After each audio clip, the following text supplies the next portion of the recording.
Baik, Assalamualaikum warahmatullahi wabarakatuh. Kami dari kelompok 2 dan kelompok 5 ingin mempresentasikan hasil diskusi kami, yaitu mengenai the patient case presentation. Jadi, pada diskusi kali ini dilakukan oleh dua kelompok, yaitu kelompok 2 dan kelompok 5. Adapun anggota dari kelompok 2, yaitu saya sendiri, Maulida ini, kemudian ada Anissa Putri, ada Sri Putri Amanda, ada Apridayanti, dan ada Isra Jamila. Adapun anggota dari kelompok 5 terdiri dari Ulmiza Putri Mutia, ada Amanda Salsabila, Mari Hayati, Fanizra Fatika Lubis, dan Cut Putri Melana. Next. Baik, untuk diskusi sesi 1 akan dipaparkan oleh Amanda Salsabila dan Isra Jamila. Kepada Amanda Salsabila dan Isra Jamila dipersilakan. Baik, terima kasih Maulida.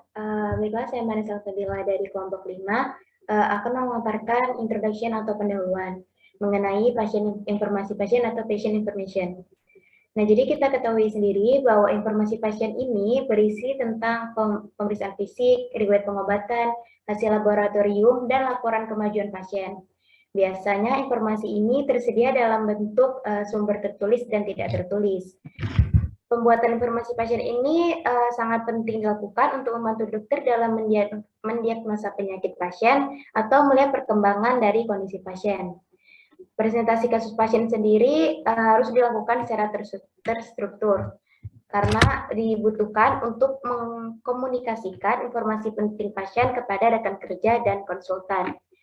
Presentasi kasus sendiri biasanya terdiri dari dua. Yang pertama itu presentasi kasus lisan atau oral case presentation dan presentasi kasus pasien tertulis. Presentasi kasus lisan atau oral case presentation sendiri digunakan untuk mengkomunikasikan informasi pasien antara profesional tenaga kesehatan. Dan biasanya presentasi kasus lisan ini lebih ringkas dan terinci tergantung dari konteks presentasi.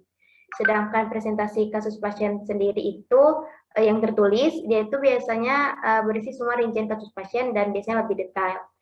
Petugas kesehatan harus dapat berkomunikasi sejelas mungkin serta menghindari penggunaan singkatan atau akronim dan penggunaan bahasa gaul yang dapat membingungkan pasien atau rekan sesama tenaga medis.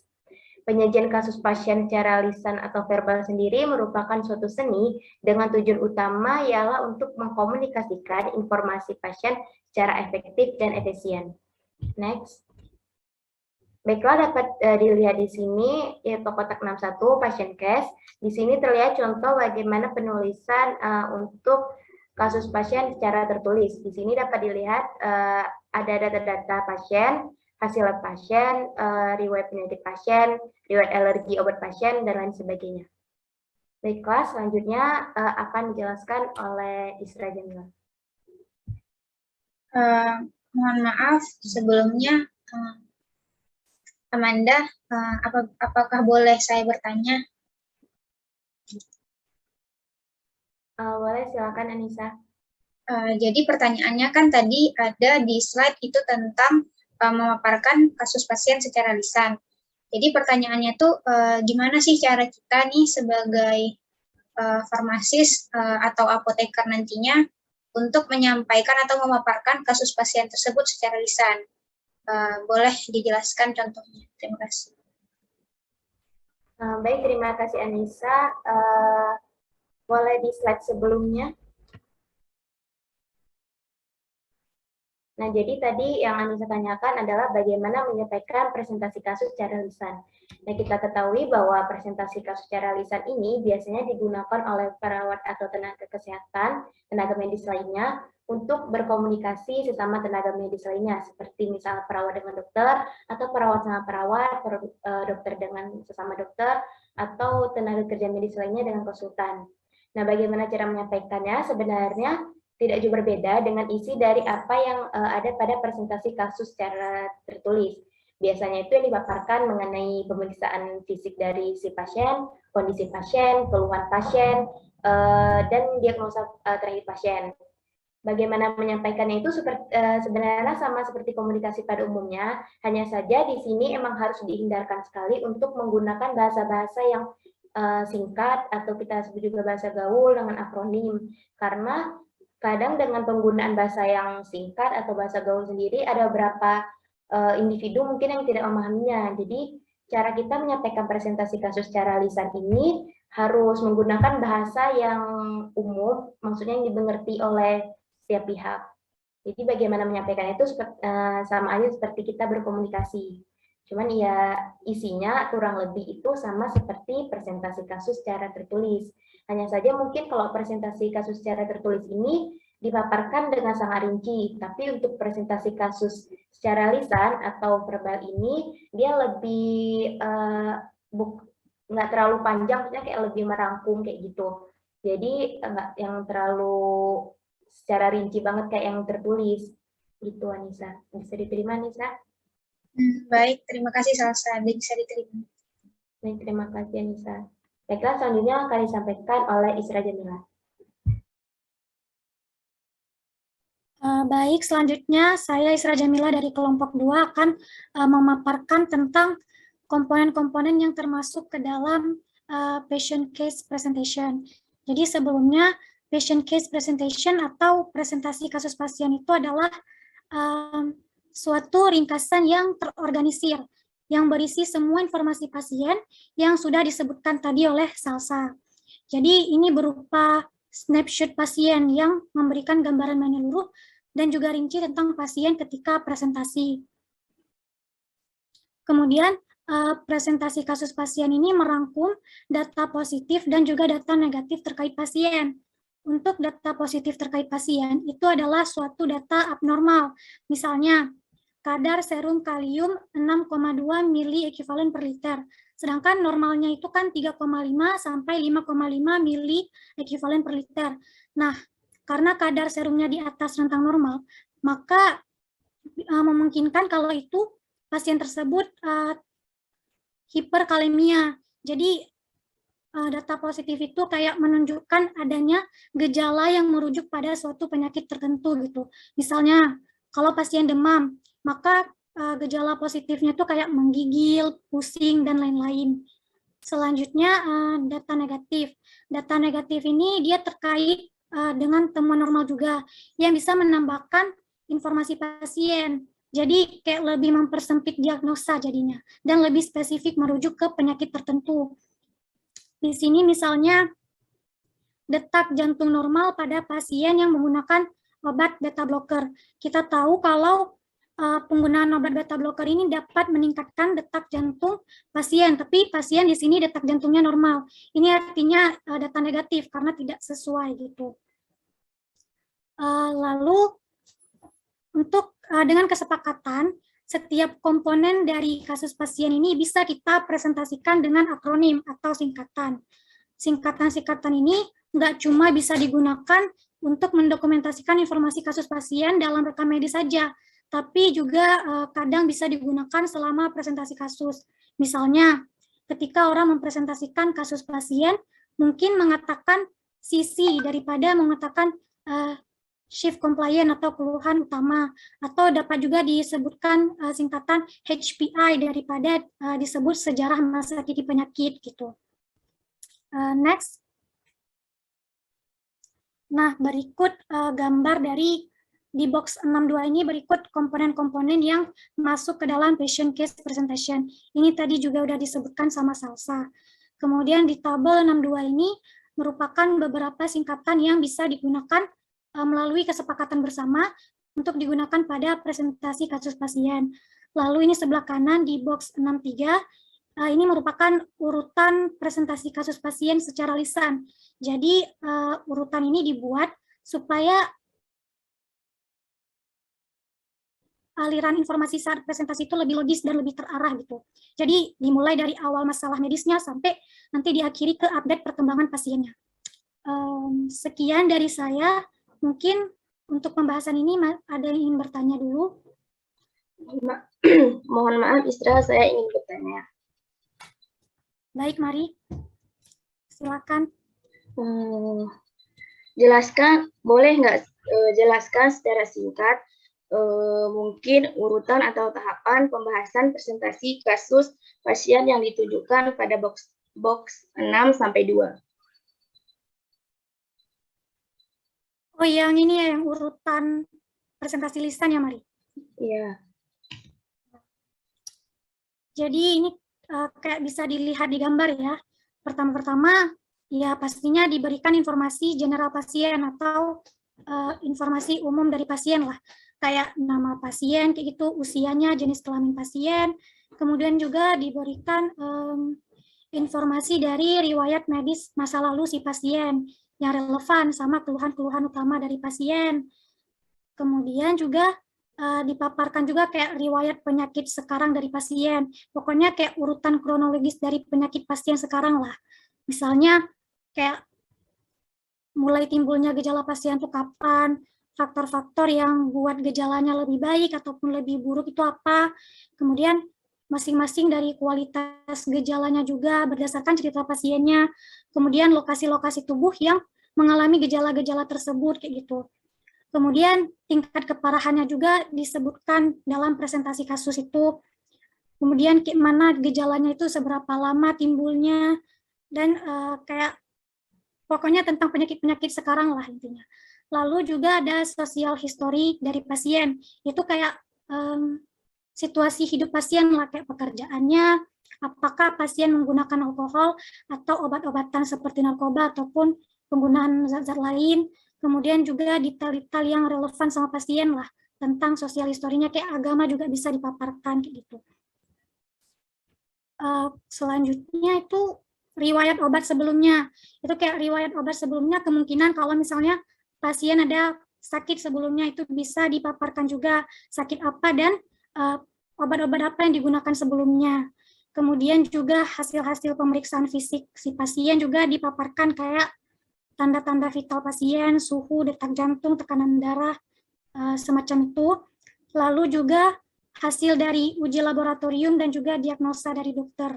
Itu juga dipaparkan, yang nantinya nanti setelah paparan itu secara bersama-sama disimpulkan penilaian dan juga perencanaan lanjutan untuk si pasiennya.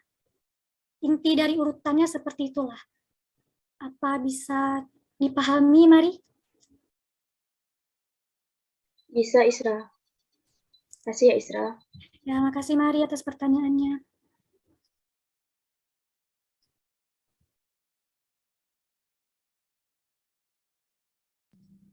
Baiklah. Baik, untuk diskusi sesi 2 akan dilanjutkan oleh saya sendiri, Maulida ini dari kelompok 2, dan Cut Putri Melana. Untuk pemaparan pertama akan dijelaskan oleh Cut Putri Melana dari kelompok 5. Kepada Cut Putri Melana, kami persilakan. Terima kasih kepada Maulida ini.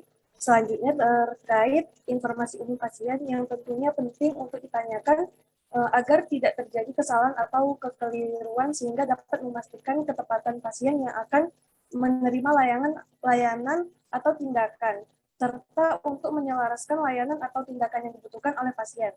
Hal yang umumnya ditanyakan dapat berupa nama lengkap, umur, maupun tanggal atau waktu masuk ke rumah sakit. Informasi umum pasien secara singkatnya agar dapat menghindari kesalahan pemberian obat kepada pasien yang dikarenakan mungkin obat bisa tertukar dengan pasien lainnya, maupun informasi pasien ini dapat digunakan untuk perkiraan dosis melalui data diri umur pasien itu sendiri. Next.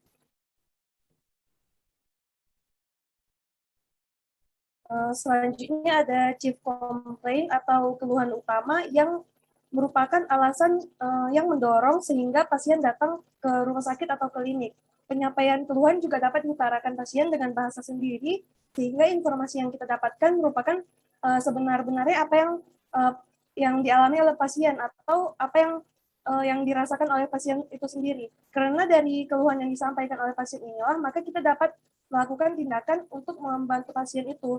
Maka pentingnya membuat pasien merasa nyaman dengan komunikasi yang kita gunakan, dia sehingga yang kita harapkan tuh pasien merasa bebas untuk menyampaikan segala keluhannya tanpa canggung seperti itu. Apabila pasien tidak dapat memberikan pernyataan terkait keluhan yang dialami, maka keluhan dapat disampaikan oleh keluarga atau kerabat. Hal ini dapat terjadi apabila pasien sedang koma maupun pasien mengalami gangguan jiwa.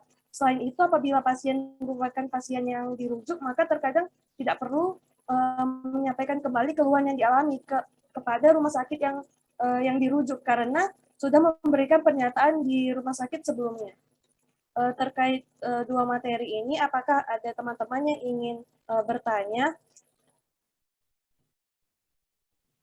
Poca, tadi kan saya mau bertanya nih. Tadi kan Poca ada menyebutkan penting rasa nyaman pasien ketika ditanya.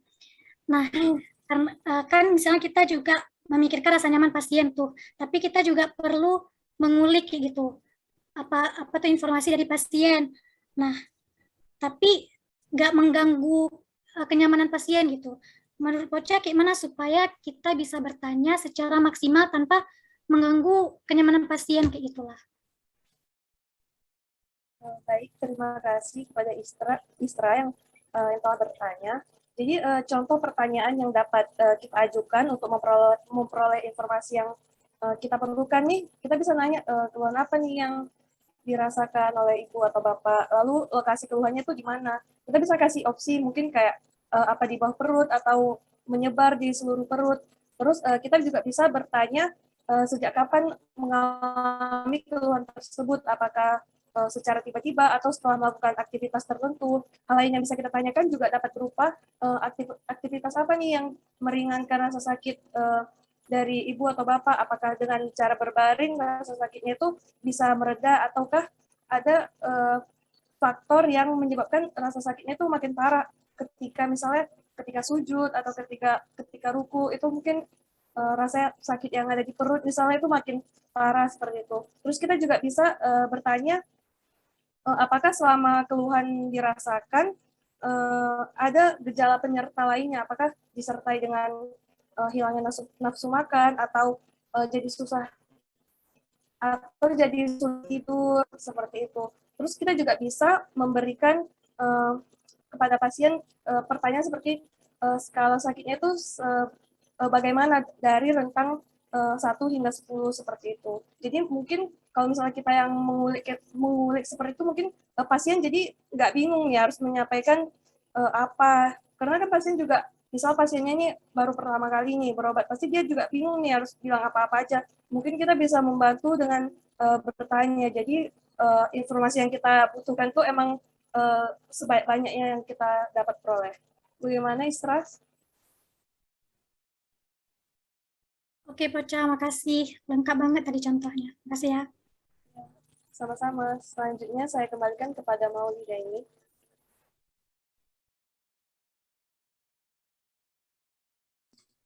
Baik, terima kasih kepada Poca yang telah menjelaskan dua materi sebelumnya. Di sini saya akan memaparkan mengenai materi HPI atau History of Recent Illness. Nah, HPI ini disebut juga dengan riwayat penyakit sekarang. Nah, riwayat penyakit sekarang ini dia itu merupakan suatu deskripsi lebih mendalam dan pengembangan dari keluhan utama si pasien tersebut. Nah, si riwayat penyakit sekarang atau HPI ini merupakan rincian dari keluhan utama yang dia itu berisi tentang riwayat perjalanan si pasien selama mengalami keluhan secara lengkap atau secara detail gitu. Nah, kemudian di HPI atau riwayat penyakit sekarang itu yaitu merupakan suatu narasi yang mana menggambarkan kisah masalah pada saat ini, mulai dari detail karakteristiknya itu di mana gitu, seperti gejala spesifik atau keluhan dari pasien itu sendiri, kemudian bagaimana masalah ini dimulai atau bagaimana pertama kali dikenali gitu, kemudian durasi gejalanya, kemudian perawatannya itu meringankan atau memperburuk masalah ini atau enggak gitu. Kemudian adapun nih contoh dari riwayat penyakit sekarang itu contohnya nih misal si pasien ini mengeluh gitu, dia mengeluh terjadi nyeri pada punggungnya itu sejak 2 hari yang lalu, misalnya akibat melakukan pekerjaan rumah yang mungkin sering membungkuk atau sering jongkok gitu. Jadi dia sering mengeluhkan nyeri pada punggung. Nah, kemudian si pasien menyatakan bahwa nyerinya itu dirasakannya seperti tertusuk-tusuk gitu. Kemudian skala nyeri dari 0 sampai 10 berada di skala 5 gitu. Dengan intensitas dia itu nyerinya itu kadang-kadang hilang, kadang-kadang timbul. Nah, kemudian pasien menyatakan nyerinya itu akan berkurang saat beristirahat. Nah, itu merupakan salah satu contoh dari riwayat penyakit sekarang yang dirasakan oleh si pasien itu sendiri. Nah, mungkin selanjutnya data terkait data terkait dari rawat inap, misalnya tanggal masuk atau tanggal keluar dari rumah sakit atau fasilitas kesehatan, kemudian dari hasil tes, dari hasil diagnosa, dari obat yang digunakan gitu untuk mengatasi berbagai masalah penyakit, serta data-data fisiologis lainnya, seperti data fisiologis itu contohnya kayak kreatinin serum, kemudian hal-hal tersebut dirangkum semua dalam HPI atau riwayat penyakit sekarang. Nah, tidak hanya itu, riwayat penyakit sekarang itu juga harus meliputi informasi negatif yang berhubungan termasuk gejala-gejala sekunder yang tidak dialami oleh pasien. Nah, contoh informasi negatif itu seperti apa? Contohnya itu, misal seorang anak itu mengalami nyeri tenggorokan, mungkin hidungnya tersumbat dan bersin, tetapi si anak ini tidak mengalami demam atau batuk berdahak. Nah, itu merupakan salah satu contoh dari informasi negatif yang juga dirangkum dalam HPI. Nah, kemudian yang paling penting dalam HPI ini adalah riwayat penyakit sekarang ini disajikan atau didokumentasikan dalam urutan yang logis, dalam urutan yang jelas, dan temporal yang tepat gitu. Namun detail yang cukup di sini, detail yang terlalu berulang atau berlebihan sangat tidak disarankan. Nah, kemudian next slide. Nah, baik, ini merupakan beberapa cakupan yang mana HPI itu seperti yang sudah dijelaskan sebelumnya merupakan keterangan deskriptif gejala atau simptom pasien yang lebih lengkap gitu. Nah, biasanya itu mencakup yang pertama itu ada lokasi atau precise location, yang mana di sini mungkin di mana nih lokasi nyeri dari si pasien itu sendiri. Kemudian ada waktu itu meliputi onset, kemudian mulai timbulnya itu kapan, apa yang dirasakan. Nah, jadi mungkin di waktu ini, di poin kedua ini mungkin berapa lama sih pasien tersebut mengalami nyeri gitu kan. Terus kapan sih pasien ini merasakan sakit, apa saat beraktivitas, atau pada saat malam hari, atau dia itu merasakan sakit pada saat beristirahat gitu. Kemudian poin ketiga ada kegawatan atau tingkat keparahan. Nah, tingkat keparahan ini biasanya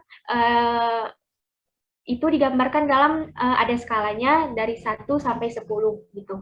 Nah, kemudian poin selanjutnya ada atau tidaknya perburukan, ada eksaserbasi atau ada perbaikan dari kondisi si pasien. Kemudian yang poin selanjutnya ada efek terapi, efek dari terapi yang diberikan gitu. Kemudian yang terakhir ada tingkat gangguan terhadap aktivitas sehari-hari. Nah, mungkin dari pemaparan mengenai subjudul history of recent illness itu segini yang dapat saya paparkan. Mungkin dari teman-teman semua ada yang masih kurang jelas atau ada yang ingin bertanya, dipersilakan. Izin Maulida. Iya, baik Salsa. Jadi saya mau tanya, jadi kan tadi dijelaskan nih bahwa untuk derajat nyeri itu biasanya itu digambarkan dalam skala. Skalanya itu biasa 1 sampai dengan 10. Nah, untuk menggambarkan atau menilai skala nyeri pada pasien ini, misalnya tuh apakah tergolong ringan atau parah, itu bagaimana mekanisme kerjanya Maulida? Boleh tolong dijelaskan? Terima kasih. Baik, terima kasih Salsa sebelumnya atas pertanyaannya. Jadi seperti yang sudah Salsa sampaikan, bagaimana sih cara kita gitu untuk menggambarkan rasa nyeri dari si pasien ini sendiri gitu kan. Jadi sebenarnya ada manajemen SOP-nya atau standar operasional prosedurnya dari skala nyeri ini, yang mana sebelumnya kita ketahui dulu nih fungsi nilai skala nyeri ini. nyeri ini dilakukan untuk apa gitu kan. Nah, jadi fungsi nilai skala nyeri ini digunakan untuk membantu membedakan tingkat beratnya suatu penyakit gitu, sehingga nantinya dapat menegakkan diagnosis atau dapat melakukan pengobatan yang tepat dan sesuai gitu. Baik, saya lanjutkan. Kemudian biasanya nih untuk skala nyeri itu ada 2 skala nyeri yang sering digunakan gitu. Yang pertama itu ada Wong-Baker Face Pain Rating Scale, dan dengan skala nyeri yang umum digunakan yaitu Comparative Pain Scale. Nah, jadi yang pertama, yang skala nyeri yang pertama itu berdasarkan ekspresi wajah gitu, yang disebut juga dengan Wong-Baker Faces Pain Rating Scale, yang mana nanti si pasien itu akan diberikan ekspresi wajah, yang mana wajah pertama itu skalanya itu 0, yang mana skala 0 itu menyatakan tidak ada sakit sama sekali. Kemudian wajah kedua itu dengan skala 2, yang mana maksud dari skala 2 itu adalah sakit, tetapi sakitnya tuh sedikit gitu. Kemudian nanti ada wajah ketiga dengan skala 4, yang mana skala 4 ini menyatakan bahwa sedikit lebih sakit. Maksudnya ada peningkatan sakit daripada di wajah atau ekspresi kedua. Kemudian ada wajah keempat dengan skala 6, yaitu dengan rincian lebih sakit, dan yang selanjutnya ada wajah kelima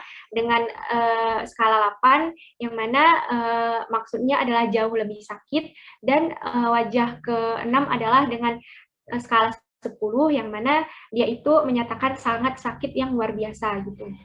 Nah, untuk skala nyeri ini yang pertama yaitu menggunakan Wong-Baker Faces Pain Rating Scale. Jadi dia itu bisa dikatakan tergolong mudah gitu untuk dilakukan. Kenapa? Karena hanya dengan melihat ekspresi wajah pasien pada saat bertatap muka tanpa menanyakan keluhannya gitu. Jadi Wong-Baker Faces Pain Scale ini sangat dianjurkan pada pasien anak-anak yang kurang dari 12 tahun.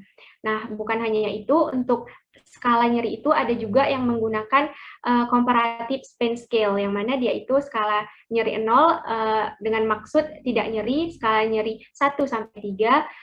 Skala nyeri 1 sampai 3 itu adalah nyerinya itu ringan gitu, kayak misal masih bisa ditahan lah gitu, tapi masih bisa ditahan nggak mengganggu aktivitas sama sekali gitu. Kemudian ada skala nyeri 4 sampai 6, ini dalam kategori nyeri sedang, maksudnya nyeri sedang itu dapat mengganggu aktivitas gitu. Kemudian ada skala nyeri 7 sampai 10. Nah, di skala nyeri 7 sampai 10 ini dia itu memang nyeri berat yang tidak dapat lagi melakukan aktivitas secara mandiri gitu, Mak. Jadi biasa ada 2 skala nyeri yang sering digunakan, yaitu ada Wong-Baker Faces Pain Rating Scale, dan ada skala nyeri 0 sampai 10 yaitu yang disebut dengan Comparative Pain Scale. Begitu, Salsa, apakah dapat diterima? Baik, Maulida, cukup jelas penjelasannya. Terima kasih, Maulida. Baik, sama-sama. Mungkin ada 2 slide lagi yang ingin saya paparkan. Next slide. Jadi di box 6.2 ini menjelaskan tentang komponen kasus presentasi pasien, yang mana ada 14 poin penting. Salah satu yang pertama adalah general information, yang mana mengenai informasi umum yang telah dijelaskan oleh teman saya sebelumnya. Kemudian ada yang kedua ada keluhan utama. Yang ketiga ada HPI atau riwayat penyakit sekarang. Kemudian ada past medical history, yaitu riwayat kesehatan masa lalu. Kemudian ada riwayat keluarga. Yang keenam ada riwayat sosial. Yang ketujuh ada riwayat pengobatan. Kemudian yang kedelapan ada tinjauan dari sistem. Kemudian yang 9 ada penemuan atau temuan pemeriksaan fisik. Yang ke-10 itu ada hasil tes laboratorium. Yang ke-11 itu ada patient problem list, yaitu daftar masalah pasien dan rencana awal. Kemudian ada yang ke-12 ada kemajuan dari pasien itu tersendiri. Yang ke-13 yaitu ada discharge data, ya, yang mana jika berlaku. Kemudian yang terakhir atau yang ke-14 yaitu rencana tindak lanjut bagi pasien itu sendiri. Ini merupakan komponen-komponen penting dari presentasi kasus pasien. Next slide. Nah, ini merupakan alur atau urutan untuk mengungkapkan informasi selama pasien ini presentasi kasus, bisa dibilang presentasi kasus pasien lisan atau oral patient case presentation. Nah, ini dimulai dengan yang pertama tentunya general patient information, yaitu informasi umum pasien, dilanjutkan dengan keluhan, dilanjutkan dengan riwayat penyakit sekarang, kemudian ada sejarah sosialnya, kemudian ada sejarah dari keluarganya, kemudian ada medication history atau riwayat pengobatan sebelumnya, kemudian ada review of system, yang mana ini merupakan ulasan sistem, kemudian ada physical examination, yang mana dia itu merupakan temuan pemeriksaan fisik, kemudian ada discharge data, kemudian ada patient progress to date, yang mana ini merupakan dia itu merupakan progres dari pasien itu tersendiri. Kemudian ada problem list, kemudian dilanjutkan dengan tes di laboratori dan diagnostik tes. Kemudian yang akhir adalah rencana tindak lanjut untuk pasien itu tersendiri. Baik, mungkin sekian pemaparan dari saya. Untuk selanjutnya akan dijelaskan oleh teman saya.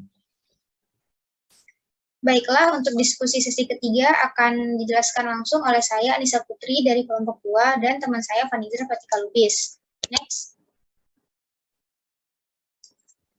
Social history atau riwayat sosial. In medicine, social history is a portion of the medical history.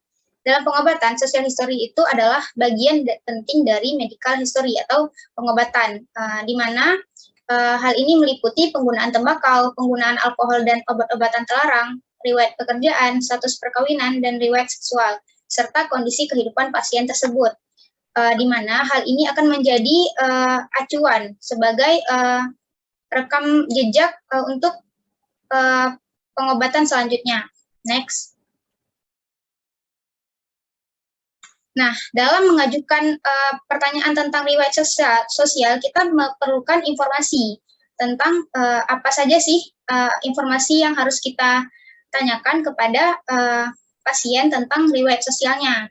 Dapat kita lihat pada slide di berikut, yaitu OSCE Checklist Medical History, yaitu pertama tanyakan bagaimana kesehariannya, kemudian tanyakan bagaimana pekerjaannya, kemudian dia merokok atau tidak, dia menggunakan alkohol atau tidak, dia menggunakan obat-obatan terlarang, atau dan lain sebagainya.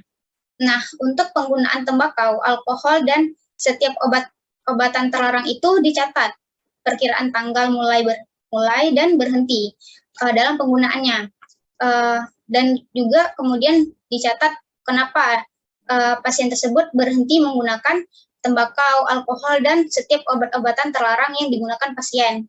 Kemudian untuk contohnya sendiri seperti penggunaan tembakau, kita bisa tanyakan berapa kemasan per hari pasien tersebut menggunakan rokok tersebut. Kemudian kita tanyakan kapan dia berhenti dan kapan dia memulai dalam hal merokok tersebut, khusus. Dan juga untuk alkohol, kita tanyakan jumlah, jenis, pola, dan durasi konsumsi alkohol tersebut. Kemudian untuk pasien yang minum alkohol secara teratur, diperlukan tanggal dan waktu minum alkohol terakhir. Hal ini digunakan untuk misalnya nih, kita tarik alkoholnya secara tiba-tiba, atau kita tidak perbolehkan lagi pasien tersebut untuk menggunakan alkohol, maka kita perlu tahu dia tuh minumnya tuh kapan saja, terus rutin atau enggak. Kemudian tentang penggunaan obat-obatan terlarang. Obat-obatan terlarang di sini juga didokumentasikan dalam riwayat pengobatan atau social history. Misalnya nih ada pasien yang hanya menggunakan obat-obatan terlarang ini dalam waktu atau durasi yang hanya sebentar, misalnya karena dia di pekerjaan misalnya ada party, di situ dia minum atau memang pecandu. Jadi kita perlu menanyakan kepada pasien apakah kapan dia menggunakan dan udah berapa lama menggunakan obat-obatan terlarang tersebut. Next.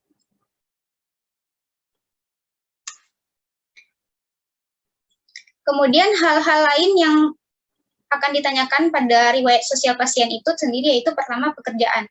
Pekerjaan di sini diperlukan untuk penalaran diagnostik yang dimana hal ini merupakan tindak lanjut dari perencanaan terapeutik. Jadi pengobatannya itu tergantung dari pekerjaannya juga. Jadi kondisi jadwal kerja dan lingkungan pasien itu membuat keputusan mengenai terapeutik yang terbaik untuk pasien. Misalnya nih kita perlukan dia kasih obat furosemid misalnya. Tapi kalau misalnya pagi kita kasih dia ada pekerjaan, kan nggak mungkin kita kasih pagi, jadi kita kasihnya tuh di jam yang selain dia kerja. Terus juga ada pasien yang enggan terlihat minum obat. Jadi misalnya dia nih ada penyakit dalam, tapi karena pekerjaannya atau lingkungan pekerjaannya itu membuat dia terlihat enggan untuk minum obat, jadi kita perlu menanyakan jadwal berkas atau jadwal kerja yang memungkinkan kita bisa ke rumah pasien untuk memberikan obat. Kemudian hal ini tergantung lagi pada kondisi hidup pasien, dengan siapa dia tinggal, dengan apakah dengan rumah pribadi ataukah di apartemen ataukah di bersama teman gitu kan. Jadi untuk pasien yang enggan terlihat minum obat itu perlu diperhatikan kondisi hidupnya dan juga jadwal kegiatan dia bekerja. Kemudian untuk pasien yang memiliki penyakit yang membatasi fisik, misalnya ini rheumatic arthritis atau emfisema. Jadi kita perlu tahu tata letak rumah dari pasien tersebut. Kemudian misalnya nih dia tinggal di rumah yang bersama istri dan anaknya. Jadi kan dia nggak bisa nih fisiknya tuh terbatas. Jadi kan kalau misalnya dia tinggal bersama istri sama anaknya, kita bisa berikan obat itu kepada istri atau anaknya tadi atau suaminya. Jadi kan karena dia ini kan membatasi fisik, jadi kan fisiknya ini terbatas untuk dalam minum obat. Makanya perlu ditanyakan dukungan di rumah atau support sistemnya. Next.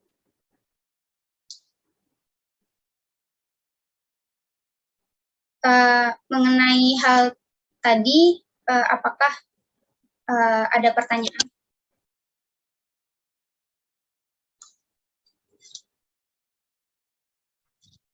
Baik, terima kasih Anissa. Saya izin bertanya. Baik, Umiza. Jadi di bagian penjelasan tentang social history itu, sebelumnya sudah dijelaskan bahwa kita itu menggali informasi-informasi seperti penggunaan obat-obatan terlarang, penggunaan tembakau, penggunaan alkohol, ataupun merokok pada pasien. Nah, jadi yang ingin saya tanyakan, bagaimana cara kita menanyakan atau menggali informasi tersebut kepada pasien? Terima kasih. Baiklah, tolong di next sebelum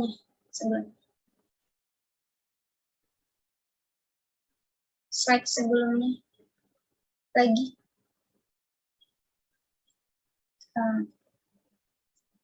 Yang tadi barusan.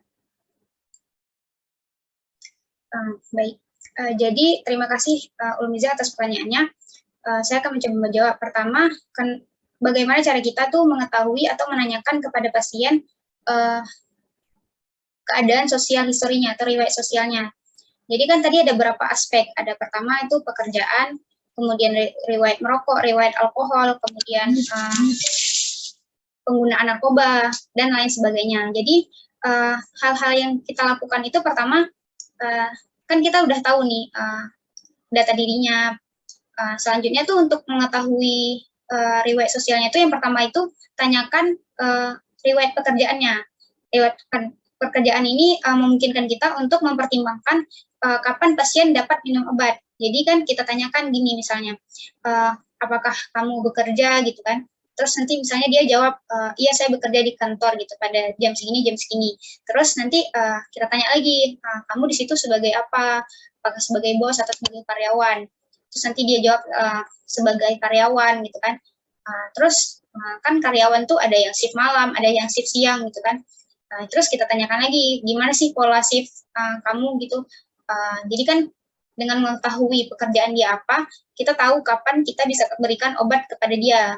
Nah, untuk kasus-kasus yang obatnya tuh umum, yang nggak perlu ada jam malam atau jam siang gitu kan. Jadi kan kita perlu, pertama nih riwayat pekerjaannya. Terus yang kedua itu riwayat merokok. Apakah dia merokok?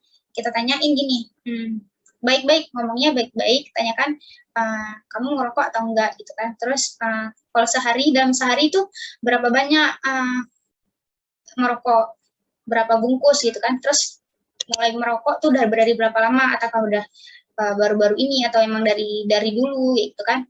Terus hal ini kan penting kalau misalnya kayak kalau misalnya dia candu gitu, terus dia ternyata terdiagnosa dia kanker paru-paru, kita tahu berarti ini kebiasaan dia dari merokok. Itu kan bisa dilihat dari sosial historinya. Atau enggak kayak sosial historinya lain tuh apakah lingkungan dia itu terpapar lingkungan perokok gitu, sehingga dia mengidap perokok pasif. Kemudian di riwayat alkohol, kita tanyakin lagi, gimana sih, apakah dia minum alkohol atau enggak. Kalaupun dia minum, itu seberapa sering atau seberapa lama, ataukah memang tiap hari dia minum alkohol, ataukah hanya sekali, 2 kali, ataukah hanya pada event-event tertentu. Itu juga perlu ditanyakan untuk apakah misalnya udah candu minum sesuatu, kalau misalnya nggak minum kan pasti shock gitu kan. Misalnya kita kasih obat yang harus melarang dia minum alkohol, kan nggak mungkin kita, kalau misalnya kita nggak tahu dia minum alkohol atau enggak, candu atau minum alkohol atau enggak, kita kan nggak bisa kasih obat sembarangan gitu kan. Jadi tanyainnya berapa sering dia minum alkohol, terus berapa banyak yang dia minum setiap harinya. Terus yang ketiga itu pertanyaan tentang narkoba atau obat-obatan terlarang. Kita tanya juga apakah dia menggunakan obat-obatan terlarang. Kalau misalnya dia menggunakan obat-obatan terlarang, apa yang digunakan? Terus seberapa sering dia menggunakan itu, apakah termasuk sudah candu atau masih coba-coba gitu. Kemudian yang terakhir itu tentang ini olahraga. Tentang olahraga, apakah dia olahraga atau ada latihan khusus, misalnya ada latihan golf tiap hari Minggu atau ada latihan bola tiap hari Minggu gitu kan. Kita juga perlu tahu untuk menunjang kondisi si pasien. Demikian. Apakah bisa diterima, Bu Niza? Baik, bisa diterima. Terima kasih, Anissa. Baik. Selanjutnya saya akan melanjutkan presentasi saya. Next lagi. Nah, jadi di slide ini saya mencantumkan jurnal yaitu Social History Matters. Social history itu penting. Kenapa? Karena dalam pengobatan kita tentu tidak terlepas dari hal-hal yang berbau sosial gitu. Misalnya juga dokter atau apoteker atau perawat. Saat misalnya dibawa pasien ke rumah sakit, kita perlu tahu tuh riwayat sosial dia ngapain aja, terus bagaimana lingkungan kerjanya, bagaimana kehidupan sosialnya. Nah, di sini ada kata-kata di mana dibilang bahwa seiring dengan kesempatan untuk terhubung dengan pasien secara pribadi, riwayat sosial ini dapat memberikan petunjuk awal yang penting tentang adanya suatu penyakit, di mana hal ini dapat membantu kita dalam pemeriksaan fisik dan atau strategi dalam langkah penanganan atau memfasilitasi penyediaan biaya perawatan berbasis bukti yang relatif. Kan tadi salah satunya itu kondisi hidup pasien. Dengan tahu kondisi hidup pasien, misalnya dia kaya atau enggak, kita kan bisa tahu dia bisa bayar pengobatan ini atau enggak kan. Jadi termasuk dalam hal ini social history itu penting, yaitu sebagai tadi memandu pemeriksaan fisiknya, terus sebagai langkah penanganan, dan juga kita juga bisa memfasilitasi biaya perawatannya, bisa misalnya kayak membantunya. Terus kemudian yang terakhir yang mau saya tekanin yaitu dengan mengenal pasien lebih baik dan mengambil riwayat sosial yang lebih baik, maka tenaga medis akan memberikan perawatan yang lebih baik dan juga akan lebih terpenuhi hak-hak dari pasien. Sekian dari saya, selanjutnya akan dijelaskan oleh teman saya.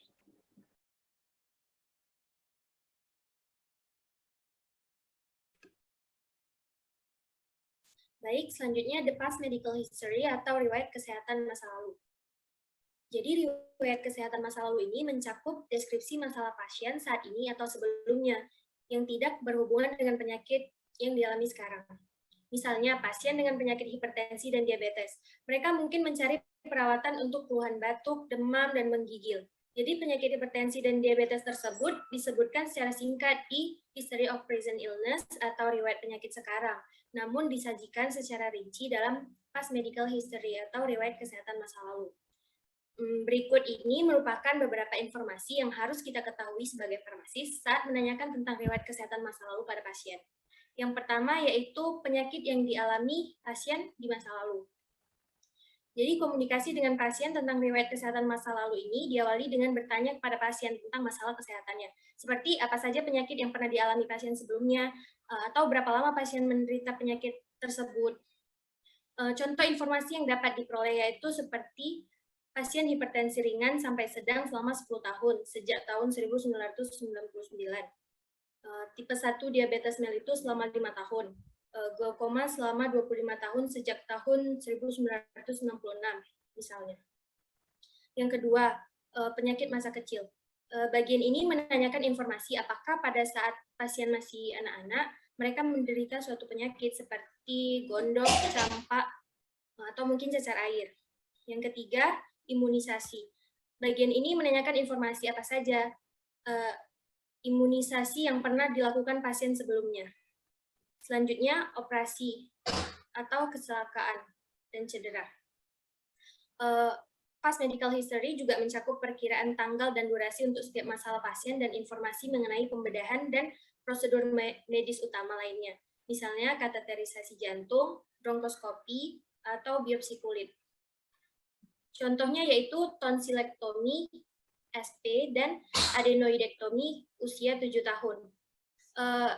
Singkatan SP yang dimaksud tadi yaitu posting status menunjukkan masa lalu peristiwa.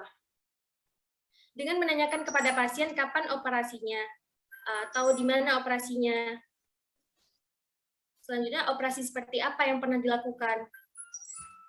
Kecelakaan dan cedera dengan menanyakan kepada pasien kapan kecelakaannya, di mana kejadiannya, atau mungkin kecelakaan atau cedera seperti apa yang mereka alami. Contohnya adalah ST patah tulang tibia kiri pada tahun 1979. Selanjutnya, hamil. Dengan menanyakan apakah pasien wanita tersebut sedang hamil atau tidak, karena banyak obat-obat yang dikontraindikasikan untuk ibu hamil. Selanjutnya, alergi.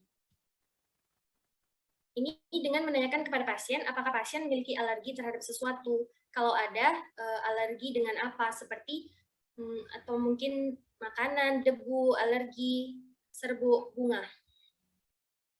Yang terakhir yaitu pengobatan. Entah itu pengobatan tradisional ataupun alternatif. Dengan menanyakan kepada pasien apakah pernah melakukan pengobatan tradisional ataupun mendapatkan pengobatan alternatif. Kalau ada, pengobatan tradisional apa, dan pengobatan alternatif yang bagaimana.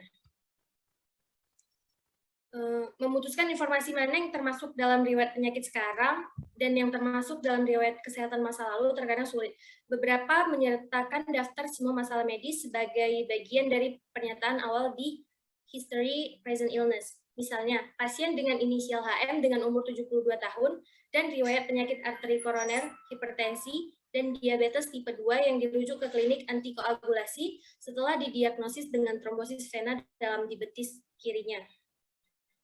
Umumnya, jika rincian riwayat kesehatan masa lalu pasien berhubungan langsung dengan masalah saat ini, mereka dimasukkan sebagai bagian dari riwayat penyakit sekarang. Misalnya, jika pasien memiliki keluhan utama angina, rincian riwayat pasien mengenai infark miokard sebelumnya dan operasi bypass jantung disertakan dalam riwayat penyakit sekarang. Selain disebutkan dalam riwayat kesehatan masa lalu, rincian tentang riwayat medis masa lalu pasien yang sama sekali tidak terkait dengan penyakit ini termasuk dalam riwayat kesehatan masa lalu. Next.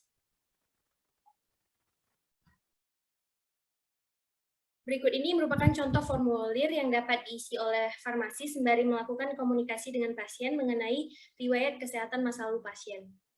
Dapat dilihat bahwasannya lembaran ini berisi histori penyakit umum atau masalah-masalah yang dialami. Penyakit seksual, vaksin yang pernah didapatkan oleh pasien, riwayat kehamilan. Next. Berikut ini merupakan contoh tabel yang berisi riwayat kesehatan masa lalu pasien, waktu mulainya, dan pengobatan yang didapat, seperti contohnya kanker prostat yang dialami 12 tahun sebelumnya, mendapatkan prostatektomi dan terapi radiasi. Sekian dari saya, apakah ada teman-teman yang ingin bertanya? Izin bertanya, Vanizra. Iya, Sri Putri Amanda. Saya Sri Putri Amanda dari kelompok 2 ingin bertanya, mengapa ya harus kita melakukan past medical history ini dan seberapa penting past medical history ini? Terima kasih. Oke, baik. Jadi, Sri Putri Amanda, menanyakan dan memperoleh riwayat kesehatan masa lalu pasien merupakan keterampilan klinis yang penting, apalagi seorang farmasis yang juga berperan penting lah dalam keberhasilan pengobatan pasien. Sebagai farmasis juga berperan dalam administrasi terkait obat, misalnya rekonsiliasi obat dari rumah sakit dan surat klinik, menanggapi pertanyaan obat dari dokter umum dan pasien, memastikan pasien dirawat sesuai dengan pedoman nasional, menanggapi peringatan keamanan obat.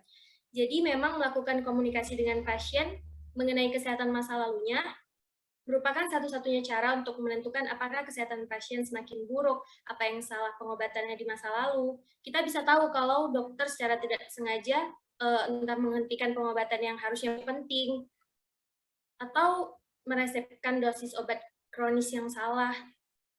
Misalnya, bisa jadi pasien pernah mengonsumsi suatu obat di masa lalu, seperti contohnya antibiotik, yang ternyata obat tersebut tidak berpengaruh apa-apa lagi, atau pasien tersebut sudah resisten terhadap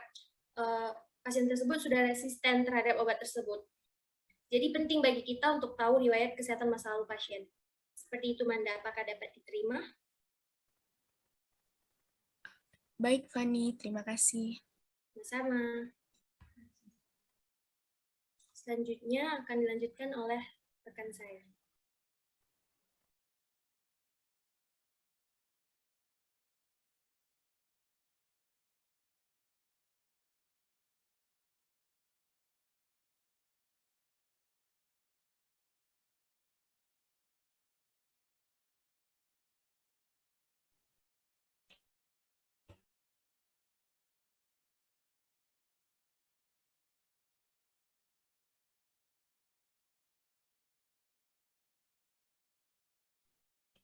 Baiklah, selanjutnya saya Sri Putri Amanda dari kelompok 2 akan melanjutkan memaparkan materi dari teman saya tadi. Dan di sini juga ada rekan saya yaitu Mari Hayati. Next. Untuk pertama yaitu selanjutnya itu ada family history atau juga kita menyebutnya riwayat keluarga, di mana riwayat keluarga ini terdiri dari ringkasan singkat mengenai informasi-informasi riwayat medis dari keluarga pasien seperti orang tua, saudara kandung, kakek, dan nenek. Di dalam riwayat keluarga ini terdiri dari data-data yang disajikan seperti status hidup atau sudah meninggalnya keluarga pasien. Dan apabila ada keluarga pasien yang sudah meninggal, maka di dalam riwayat keluarga ini dapat dicantumkan penyebab kematian dan umur kematian dari keluarga pasien tersebut. Nah, kemudian di dalam riwayat keluarga ini juga dapat disajikan masalah penyakit yang dialami oleh anggota keluarga pasien yang masih hidup. Kemudian, berdasarkan buku Clinical Skill of Pharmacy dijelaskan terdapat singkatan umum yang digunakan, yaitu seperti M untuk ibu, F untuk ayah, B untuk saudara laki-laki, S untuk saudara perempuan, GM untuk nenek, GF untuk kakek. Dan untuk tanda panah yang ke atas menunjukkan bahwa individu tersebut masih hidup. Sedangkan tanda panah yang ke bawah menunjukkan bahwa individu tersebut telah tiada ataupun meninggal. Sebagai contohnya, terdapat salah satu notasi di mana yaitu M tanda panah di bawah, kemudian 78 MI, yang mana hal ini menunjukkan bahwasannya ibu pasien telah meninggal pada usia 78 tahun yang diakibatkan oleh penyakit infark miokard. Kemudian selanjutnya di dalam riwayat keluarga itu dia dapat dirinci dan didokumentasikan dengan baik selama beberapa generasi. Dan riwayat keluarga ini dia itu membantu pasien dalam menganalisis faktor penyakit yang dialaminya. Sebagai contoh, misalnya nih ada seorang nenek yang mengalami diabetes mellitus. Kemudian ada cucunya nih yang padahal cucunya nih dia rajin olahraga, kemudian mengonsumsi gula juga nggak berlebih, kemudian fisiologis tubuhnya juga masih bagus, kemudian dia rajin berolahraga, kemudian dia juga tidak berlebihan dalam mengonsumsi makanan dan dia juga tidak obesitas. Nah, pasti kan kita bertanya, lah aku kan sehat gini kan, tapi kenapa ya bisa terkena penyakit diabetes mellitus?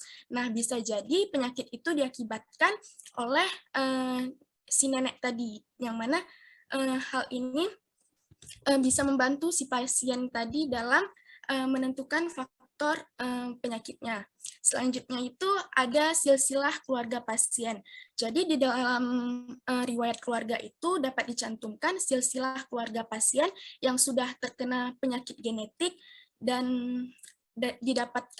dapat dicantumkan usia pasien tersebut dan berserta anggota-anggota keluarganya. Next.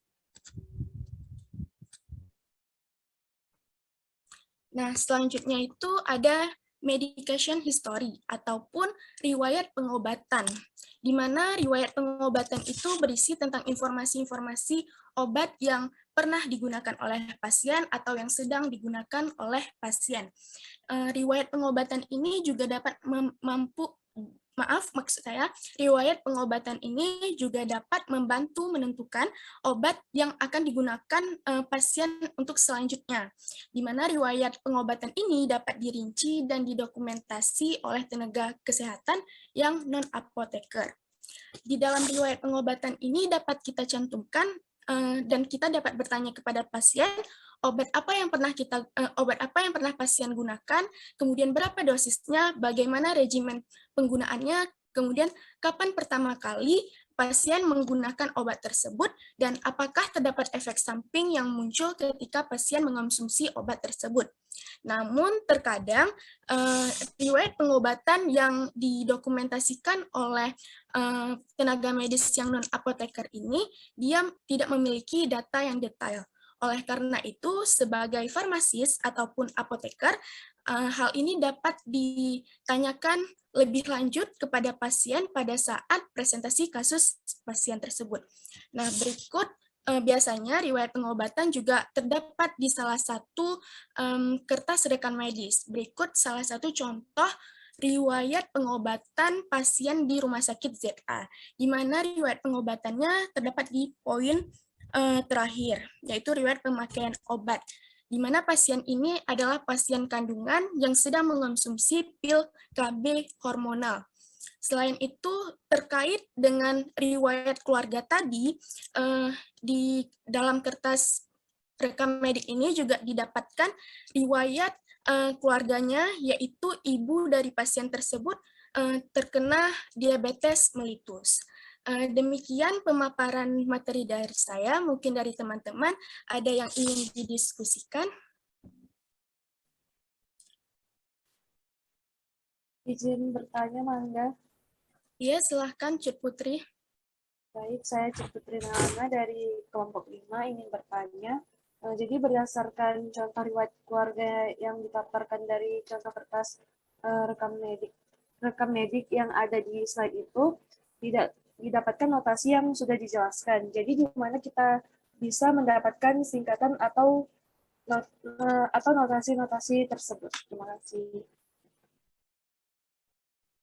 Baik, terima kasih Cik Putri Melana atas pertanyaannya.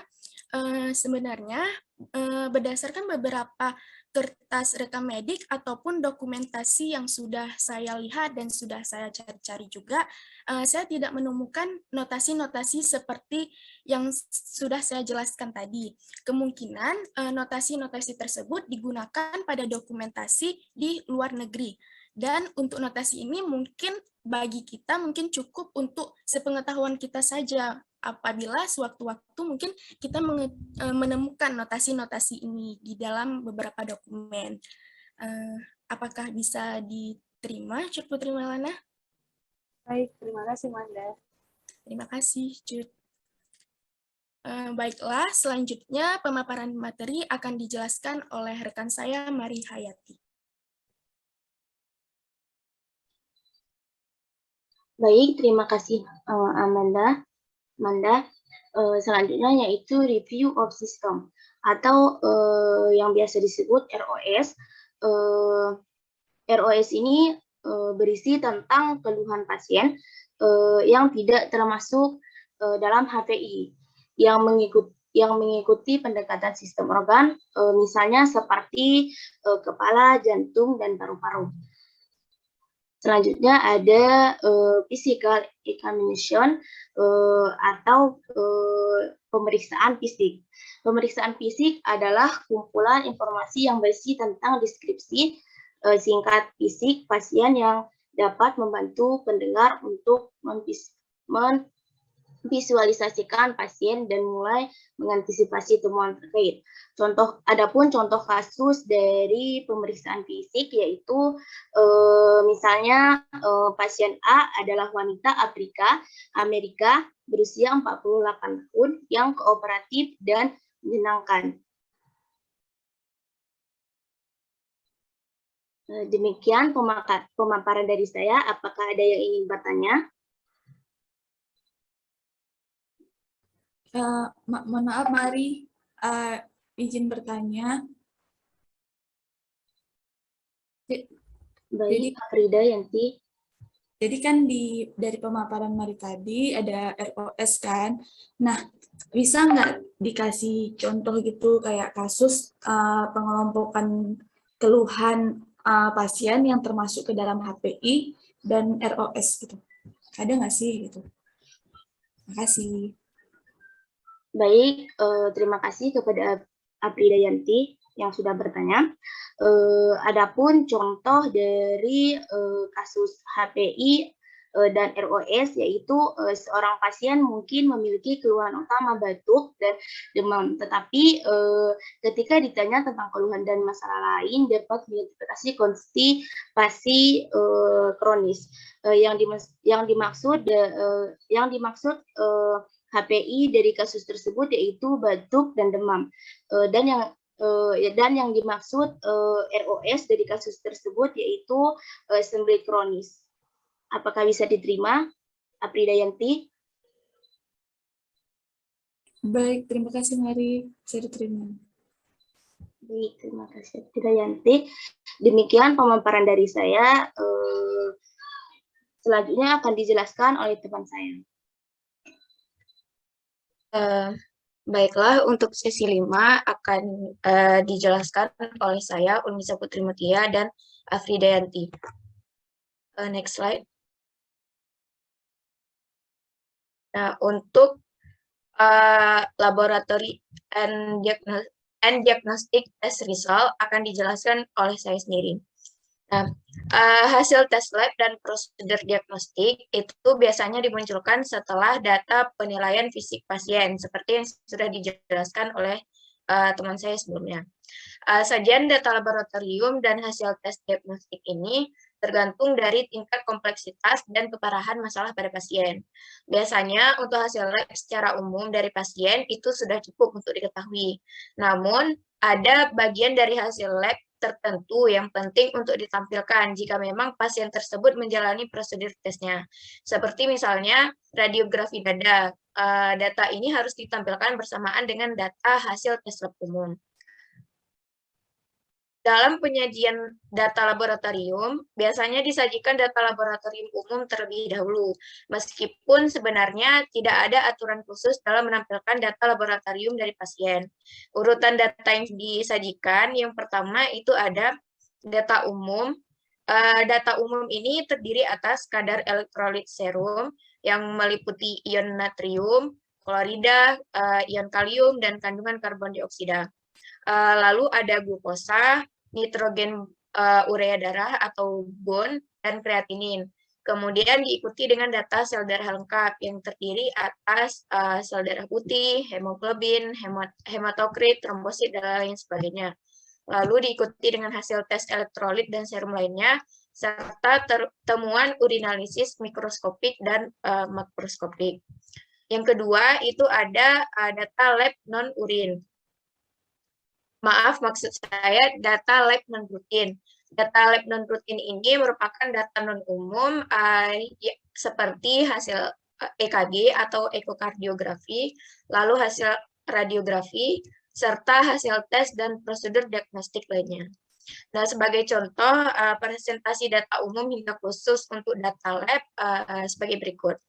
Yang pertama, dipaparkan dulu kadar natrium di dalam darah, lalu diikuti dengan kadar potasium atau kalium, diikuti dengan kadar klorida, diikuti dengan jumlah bun di dalam darah, lalu jumlah kreatinin, lalu jumlah glukosa darah, kemudian jumlah darah putih, jumlah hitungan hemoglobin, hematokrit, lalu jumlah hitungan platelet, kemudian baru setelah data-data umum ini dipresentasikan, maka dilanjutkan dengan data radiografi atau data EKG jika pasien menjalani prosedur tesnya.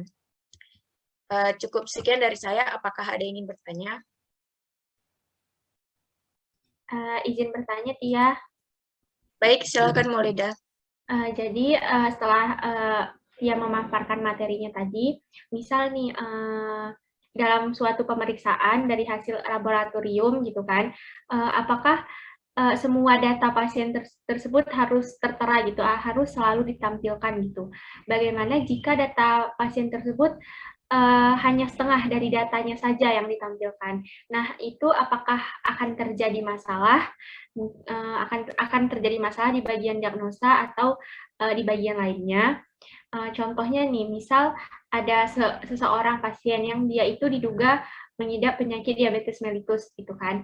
Nah, dia itu dari data lab hanya diberikan kadar glukosanya aja, sedangkan misal kayak HbA1c-nya, data HbA1c-nya itu tidak ditampilkan. Nah, itu bagaimana menurut Tia mengenai persoalan tersebut? Baik, sekian pertanyaan dari saya. Terima kasih. Baik, terima kasih Maulida atas pertanyaannya. Saya akan mencoba menjawab pertanyaan dari Maulida. Nah, untuk data yang ditampilkan itu dia biasanya tergantung dari jenis tes yang dijalani pasien. Nah, misalnya kalau pasiennya itu menjalani tes darah lengkap, maka biasanya hasil tes darah lengkapnya itu sudah ada dalam satu kertas gitu. Jadi dalam satu kertas itu sudah lengkap semuanya. Mulai dari basofil, terus leukosit, limfosit, trombosit, hemoglobin, bahkan apa namanya?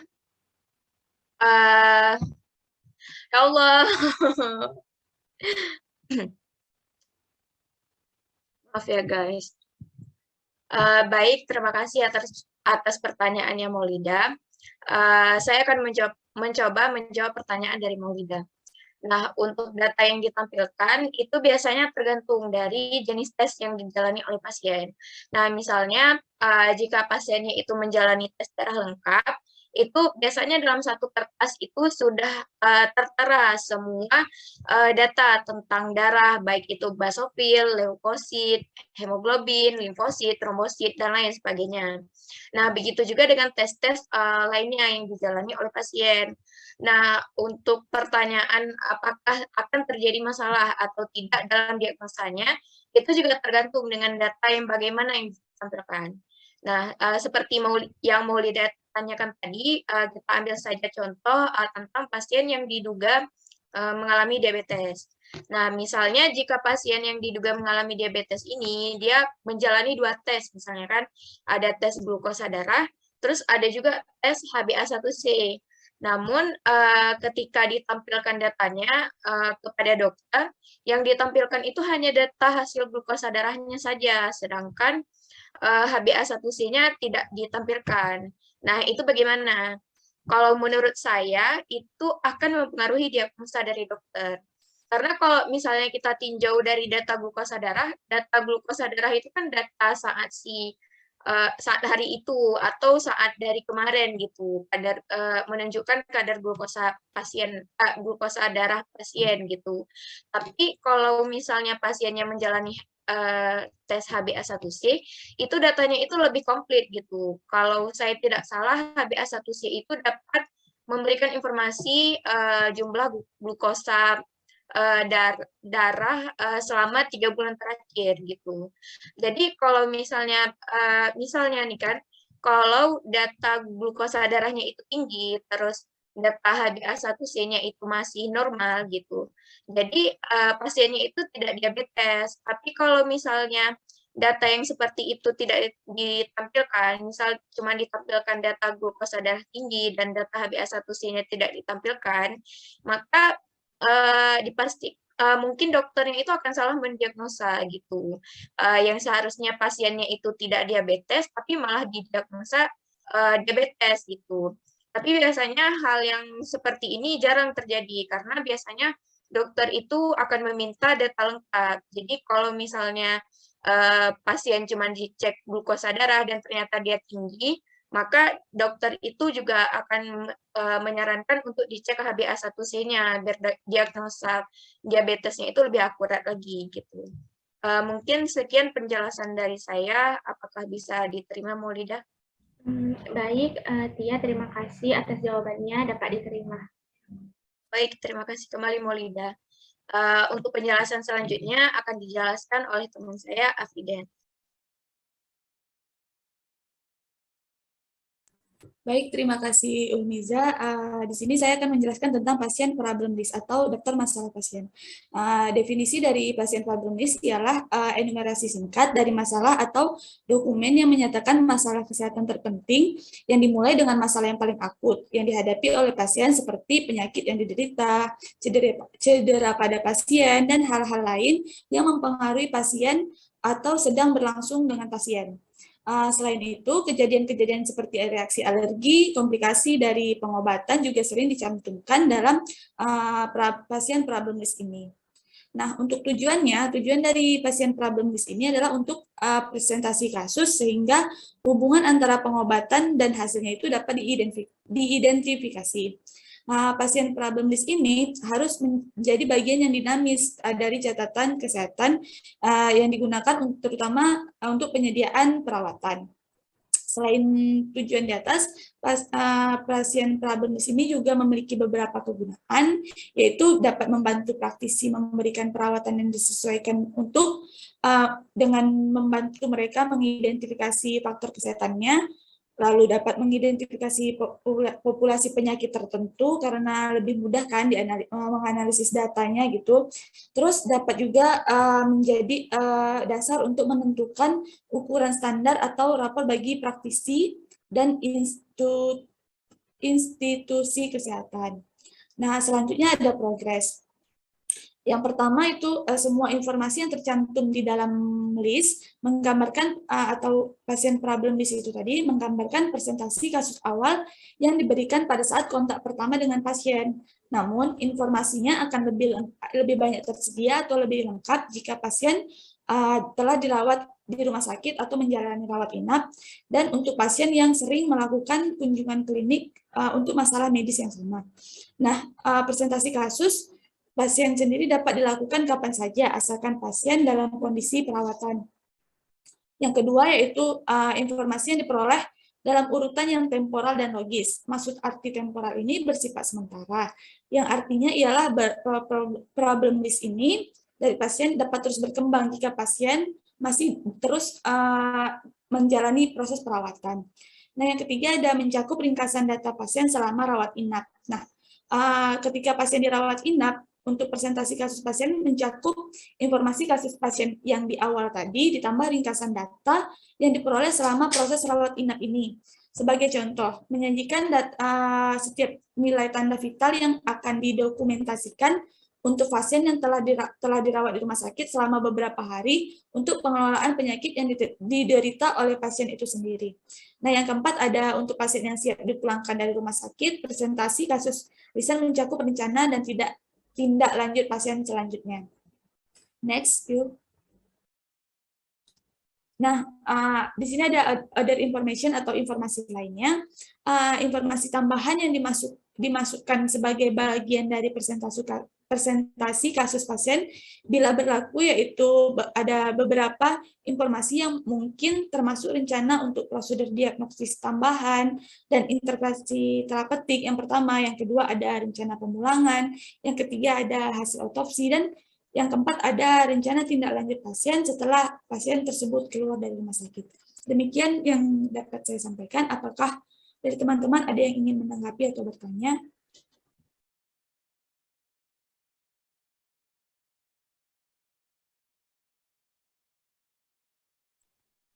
Izin bertanya, Afrida.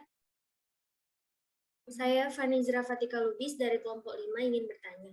Tadi kan sudah dijelaskan tentang pasien problem list. Jadi, apakah boleh Anda memberikan contoh sebuah kasus dan menjelaskan bagian mana yang dimaksud dengan pasien problem list itu? Baik, terima kasih Vanizra atas pertanyaannya. Jadi di sini saya akan memberikan contoh kasus semisal ada pasien dibawa ke IGD dalam keadaan tidak sadarkan diri misalnya. Jadi di situ dari IGD tersebut diketahui bahwa yang didokumentasikan di IGD tersebut pasien mengalami serangan jantung dan misalnya tekanan darahnya tinggi misalnya gitu. Nah, dari sini dari IGD ini diketahui bahwa pasien harus menjalani proses rawat inap, melihat kondisi pasien yang tidak sadarkan diri gitu. Jadi di sini yang termasuk daftar masalah pasien itu yang pertama yang dari IGD itu ya seperti yang dia terkena serangan jantung yang telah didokumentasikan itu terkena serangan jantung, dan misalnya tadi saya sebutkan tekanan darahnya yang tinggi. Nah, itu termasuk dari list dari masalah pasien tersebut gitu. Lalu ketika dia dirawat inap itu daftar masalahnya atau problem list-nya itu terus bertambah, dan bukan bertambah, maksudnya bersifat sementara, tidak statis gitu, karena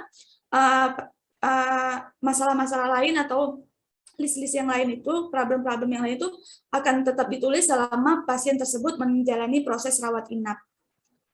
Demikian Vanizra, apakah bisa dipahami?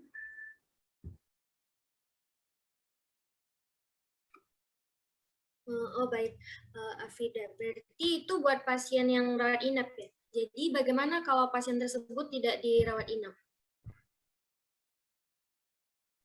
Baik, jika pasien tersebut tidak dirawat inap, problem list-nya atau daftar masalahnya juga tetap bersifat sementara atau tidak statis gitu kan?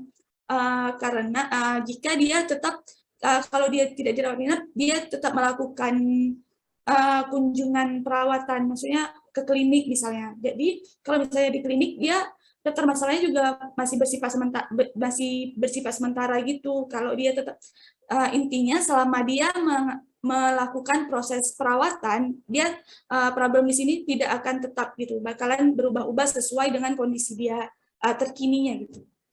Apakah bisa dipahami? Bisa, terima kasih Afrida atas jawabannya. Sama-sama Pak Nidra, saya kembalikan ke Maulida ini. Baik, sekian diskusi dari kelompok 2 dan kelompok 5 mengenai materi The Patient Case Presentation. Mohon maaf bila ada kekurangan dan mohon maaf bila ada kata-kata yang salah. Kami tutup. Wabillahi taufiq wal hidayah. Wassalamualaikum warahmatullahi wabarakatuh. Waalaikumsalam warahmatullahi wabarakatuh.